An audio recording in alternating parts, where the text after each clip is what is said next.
Les histoires permettent de développer la parole, de mettre en mots la réalité.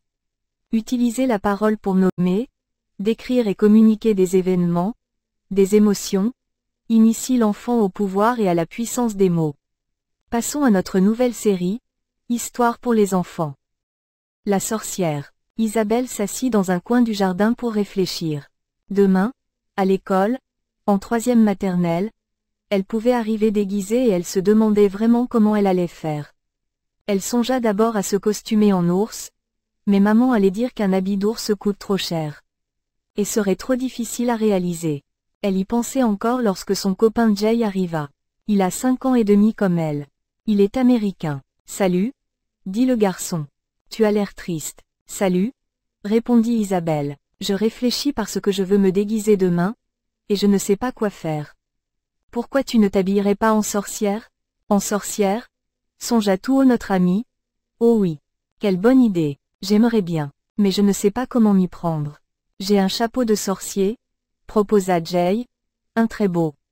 Tu sais, moi je viens des États-Unis. Mes parents habitaient la région de Boston.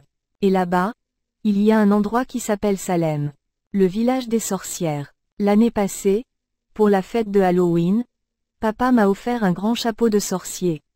Le marchand a dit que ce chapeau pourrait fonctionner 10 fois. Moi, je ne l'ai mis qu'une seule fois. Alors, si tu veux, je te le prête. Merci beaucoup, dit Isabelle, ça me fait vraiment plaisir. Le garçon courut chez lui et rapporta le chapeau à sa copine. Elle le posa sur sa tête. Un très bon début, se dit-elle. Seulement, songea Isabelle, une sorcière ne s'habille pas avec un t-shirt blanc et une salopette jaune. Il faut que je trouve autre chose. Elle alla près de sa mère. Maman, je vais me déguiser en sorcière, demain. Je voudrais mettre la vieille salopette en Jean qui se trouve dans le garage. Oh oui, Isabelle? D'accord. Je peux la salir? Oui. Pas de problème. Et j'aimerais couper dedans, si tu veux. Elle est bonne à jeter. C'est une vieille salopette que ses 3 frères, Bertrand, Benoît et Benjamin portèrent chacun à leur tour quand ils étaient petits garçons. Elle est très usée et plus trouée qu'une vieille loque. Personne ne la met plus, sauf notre ami, pour aller jouer dans la boue de la rivière par exemple. Isabelle enleva sa salopette jaune et passa la vieille en Jean. Elle la salit en se roulant par terre dans le garage. Puis elle prit les ciseaux et coupa ici et là. Je commence vraiment à ressembler à une sorcière, se dit-elle tout haut. Il faudrait encore un t-shirt noir. Malheureusement, elle ne possédait pas de t-shirt noir. Mais son frère, Benoît, celui de 13 ans, en avait un. Elle monta l'escalier et entra dans la chambre des grands. Elle ouvrit le tiroir où sont rangés les habits et trouva un beau polo noir. Elle le glissa en dessous des bretelles de sa salopette. Bien sûr, il était trop grand, les manches pendaient un peu, mais pour une sorcière ça faisait très bien. Elle y créa des trous avec les ciseaux coupant par-ci par-là, et puis, très satisfaite, elle se regarda longuement dans le miroir de la salle de bain. Elle se trouvait parfaite. Elle revint dans la chambre des aînés. Son grand frère, Bertrand, n'était pas là. Benoît, par contre, venait de rentrer. « Salut Benoît, comment tu me trouves en sorcière ?» Le grand frère, comme à son habitude, jouait installé devant l'écran de son ordinateur. Sans se retourner, il répondit. « Oui, tu es très bien. Tu ne me regardes même pas, » maugréa la fillette. « Si j'étais une vraie sorcière, je te transformerais en lézard. Ainsi, tu pourrais rester collé à ton écran toute la journée. »« J'aimerais bien, » répondit Benoît. « Merci. » Elle sortit de la chambre de son frère en claquant la porte. Elle entra dans la sienne. Benjamin terminait son devoir. « Comment tu me trouves en sorcière ?» Le garçon se retourna. Il tenait 3 bonbons à la main. Ceux de sa sœur, chippés dans son tiroir. « Tu es horrible, comme d'habitude, » affirma Benjamin. « Méchant. Et tu es un voleur. Je devrais te changer en mouche. Tiens, comme cela tu pourrais te poser sur les bonbons et sur les confitures toute la journée. » Quel bonheur, répondit Benjamin. Ce serait génial. Notre amie s'en alla furieuse. Elle descendit les escaliers et entra au salon. Papa lisait, assis dans le canapé. Dis, papa, comment tu me trouves en sorcière? Il posa son journal et regarda sa fillette de haut en bas. Mon Dieu, s'exclama papa, Je crois que je viens de voir la plus jolie sorcière de toute ma vie. Isabelle courut vers lui et l'embrassa en le serrant très fort. Elle ajouta, « Toi, tu es mon gentil papa. J'aimerais bien te transformer en un beau grand chat. Je pourrais te prendre sur mes genoux et tu pourrais ronronner près de moi tout le temps. Tu ne me couperais pas les moustaches? Non, je ne couperai pas tes moustaches. Promis. Ainsi, ajouta papa, je pourrais rester toute la journée au salon. Je ne devrais même plus aller travailler. Oui. Change-moi en chat, ma chérie. » Notre ami quitta la pièce et entra dans la cuisine. Maman? Comment tu me trouves? En sorcière? Elle se retourna, regarda sa fille et prit un air sévère. Isabelle? Oui. Maman. D'où vient ce t-shirt? C'est celui de Benoît. Tu prends le nouveau polo de ton frère et tu coupes dedans. C'est pour faire sorcière? Maman? Tu m'avais permis. Enfin? Isabelle, tu as quand même 5 ans et demi, tu peux réfléchir. Un tout nouveau t-shirt et le voilà bon à jeter. Oh, toi maman tu n'es jamais contente. Si j'étais une vraie sorcière, je te changerais en un rhinocéros. Elle nomma le premier animal qui lui passa par la tête. Très bien, répondit maman, un rhinocéros, comme ça, j'aurai 2 cornes sur le nez et je pourrai te poursuivre quand tu fais des bêtises. Isabelle sortit par la porte du jardin. Elle y retrouva sa poupée et elle joua un moment. Après une demi-heure, comme elle commençait à avoir un peu faim, elle pensa à son goûter. Elle revint dans la maison. Elle ne vit personne dans la cuisine. Elle alla au salon, il était vide. Étonnée, elle appela « Papa, maman, Benoît, Benjamin. Bertrand, lui, revient plus tard. Papa, maman » cria-t-elle encore. Aucune réponse. Notre amie était un peu inquiète. Tiens, où sont-ils, d'habitude? Ils ne me laissent pas toute seule à la maison. Elle s'assit dans le canapé et alluma la télévision. À ce moment, elle entendit une voix derrière elle. Attention, tu vas m'écraser. Elle se retourna et vit un lézard passer sur les coussins du fauteuil. Tiens, un lézard qui parle. Je ne suis pas un vrai, je suis Benoît, ton frère. Tu m'as changé en lézard. Mon Dieu, murmura la fillette. Puis, elle vit quelque chose tourner autour de sa tête. Elle enleva son chapeau et le posa sur la table du salon.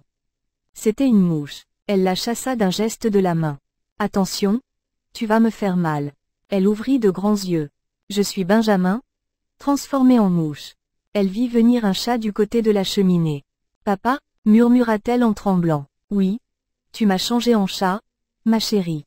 Mon Dieu, songea Isabelle, et maman. À présent, elle avait très peur. À ce moment-là, dans le hall d'entrée, elle entendit un grand « boum ».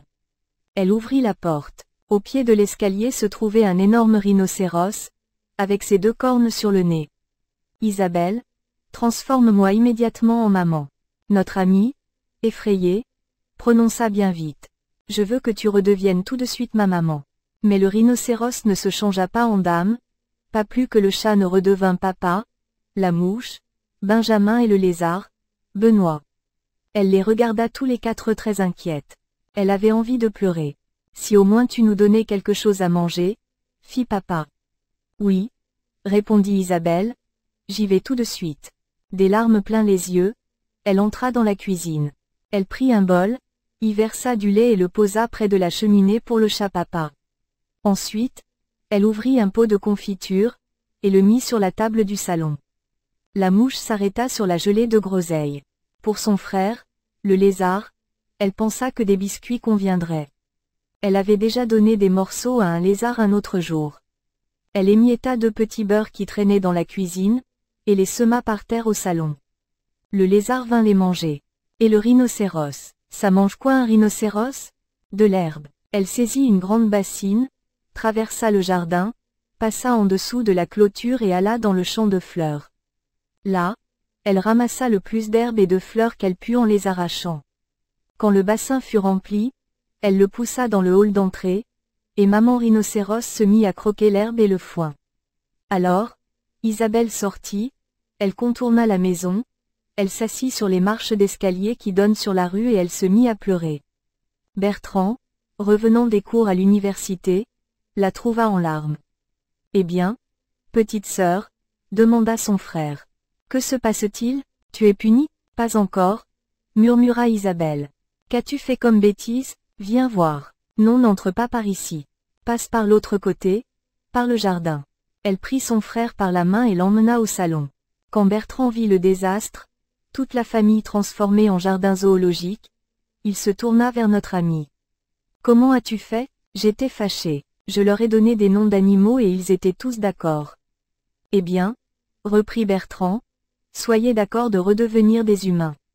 La fillette se tourna vers le rhinocéros. Tu veux bien redevenir de nouveau maman? Oui. D'accord, affirma le gros animal. Alors, je le veux, lança Isabelle. Mais il ne se passa rien. Le rhinocéros ne se retransforma pas en maman. Quelque chose ne va pas, dit Bertrand. Je ne sais pas comment tu as fait pour les rendre ainsi, mais réfléchis. Tout à coup, le chat papa se souvint. Je crois que tu portais ton chapeau de sorcière sur la tête, Isabelle. Oui, répondit la petite fille. Elle reprit le chapeau jeté tantôt sur la table du salon et le posa sur sa tête. Voilà, papa, je voudrais que tu ne sois plus un chat, mais de nouveau mon papa. Et tout doucement, le chat se retransforma en papa. Puis, elle se tourna vers le hall d'entrée. Je veux que tu sois de nouveau ma maman et plus un animal. Le rhinocéros redevint maman. La prochaine fois, quand tu me changeras, tâche de choisir une bête un peu plus élégante, s'il te plaît. À moi, dit le lézard. Benoît, tu me promets que tu joueras parfois avec moi? Oui. Promis. Parole de lézard. Alors, je voudrais que tu sois de nouveau mon grand frère Benoît. Et le lézard se transforma en Benoît. Voilà, soupira Isabelle. C'est fait. Et Benjamin? Dirent papa et maman d'une seule voix. Ah, je dois aussi changer Benjamin? Je préfère qu'il reste une mouche. Pas question, affirmèrent les parents. Tu retransformes Benjamin aussi. Bien, murmura Isabelle. Benjamin, je veux bien que tu deviennes de nouveau mon petit frère. Mais elle s'était trompée. Benjamin n'est pas son petit frère, puisqu'il a 7 ans et demi et elle, 5 et demi. La mouche devint un petit Benjamin de 20 centimètres de haut. Il se mit à pleurer debout sur la table du salon. Notre ami éclata de rire, mais les parents et les grands frères regardaient, très sérieux. Enfin, ma chérie, que viens-tu de faire? Demanda papa. J'ai peur, gémit Benjamin. Si je vois un chien ou un chat, il va me mordre ou il va me manger en me prenant pour une souris. Et puis, tu imagines mes copains à l'école? Ils riront de moi en me voyant tout petit. Isabelle, tu dois me transformer en un plus grand garçon. Je veux retrouver ma taille normale.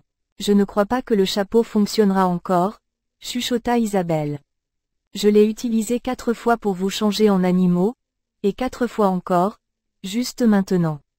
Plus une fois quand mon ami Jay le portait à Halloween, l'an passé. Cela fait 10. Et mon copain a dit que le chapeau ne pouvait fonctionner que 10 fois. Mais non, précisa papa. Le chapeau a travaillé une fois pour Jay, 4 fois pour changer la famille en animaux, et 4 autres fois pour nous retransformer en humains. 1 plus 4 plus 4 ça fait 9. Et ton ami a dit qu'il est bon pour 10 fois. Il en reste une. Tu ne mangeras plus mes bonbons? Demanda la fillette fermement. Promis. Bon, concéda notre ami, je veux bien que tu redeviennes mon grand frère. Benjamin grandit et reprit sa taille normale. Isabelle sortit de la maison et courut chez Jay. Arrivée chez son copain, elle lui rendit son chapeau. Voilà, mais je l'ai beaucoup employé, expliqua Isabelle. Ça ne fait rien, répondit le garçon. Tu ne t'en sers plus? Non. Merci, répondit la fillette. Je le trouve trop dangereux. Je vais m'en fabriquer un avec mon frère. À propos, quand tu t'en es servi, qu'as-tu demandé? Je ne me souviens plus, réfléchit Jay. C'était il y a longtemps. Il se tut un moment. Oui, je me rappelle, dit-il soudain. J'ai demandé un gros camion dépanneuse. Et tu l'as reçu? Oui, mes parents me l'ont offert. Alors, ça ne compte pas, continua Isabelle. Qu'as-tu demandé au chapeau? Je me souviens. Je n'aime pas beaucoup une de mes tantes très âgées, Esther. Quand elle me fait des cadeaux, ce sont toujours des biscuits mous, presque moisis, complètement périmés. Elle me dit sans cesse que j'ai l'air d'un méchant garçon qui se cache pour faire des bêtises.